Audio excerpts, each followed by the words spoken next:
CinemaScope You don't have to be a fan of the superhero genre to enjoy what is easily the goofiest sequel to have emerged from Marvel Cinematic Universe.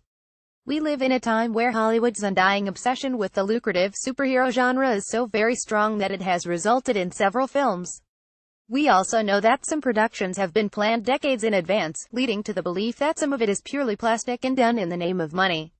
While Christopher Nolan remains the only director to have done justice to Batman with his three-film trilogy, the battle between DC Comics and Marvel Studios is only getting stronger as the former develops its own multiple superhero vehicle, Justice League, slated to release this November. None of those industry matters matter right now. It doesn't even matter if you've never seen previous Marvel films or even the previous Thor films. With an all-star cast led by Chris Hemsworth, Thor Ragnarok is everything a film should be and more.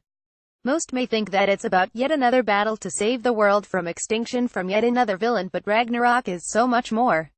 For one thing, it's the funniest film from the Marvel Cinematic Universe where the humor drives the plot forward. Secondly, depiction of Norse mythology despite inaccuracies has never been this beautiful. Most of all, it's a film where women are as central to the plot as the men, and that may be its greatest strength. Leaving behind the unnecessarily dark world that made the second sequel of Thor so insipid, as well as the morality that made the all-star Captain America Civil War a duller affair, here Marvel creates a film whose cosmic universe is so entertaining that it will be the benchmark against which every MCU film will be judged. Directed by Taika Waititi, the film features Thor, Chris Hemsworth, the god of thunder, trapped on Sakar, the other side of Asgard, where he must participate in a gladiator match starring Hulk Mark Ruffalo in order to get back home. At Asgard, Hela with antlers, the goddess of death, awaits him. Tom Hiddleston's Loki, the god of mischief, also stars in this epic comedy, while Tessa Thompson's Valkyrie and Jeff Goldblum's Grandmaster make their respective debuts to the superhero universe. Idris Elba's Heimdall returns as well to make the Thor world complete, though he was underused in the film.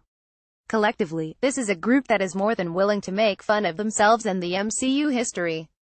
Equally important is Cate Blanchett's Hela, who not only destroys Thor's hammer but is so snarky that you can't help but root for her silently.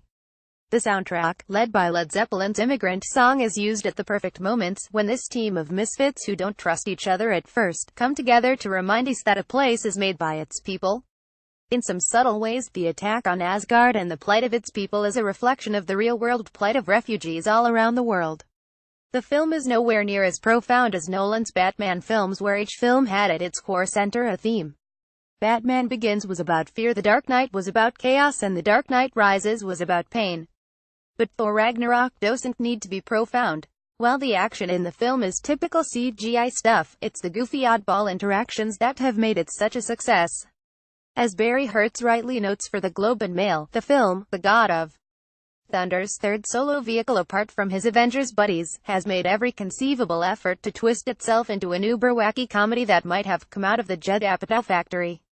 Its producers hired Taika Waititi, easily New Zealand's funniest man alive, if not the wittiest filmmaker in the entire Southern Hemisphere, to ensure the gags are fresh, the dialogue is deadpan, the pacing is tight, and the visuals kaleidoscopically trippy. Hemsworth, already an expert at poking holes in his heartthrob persona, is allowed to flex all manner of muscles, comedic and otherwise, before adding. For the most part, it works.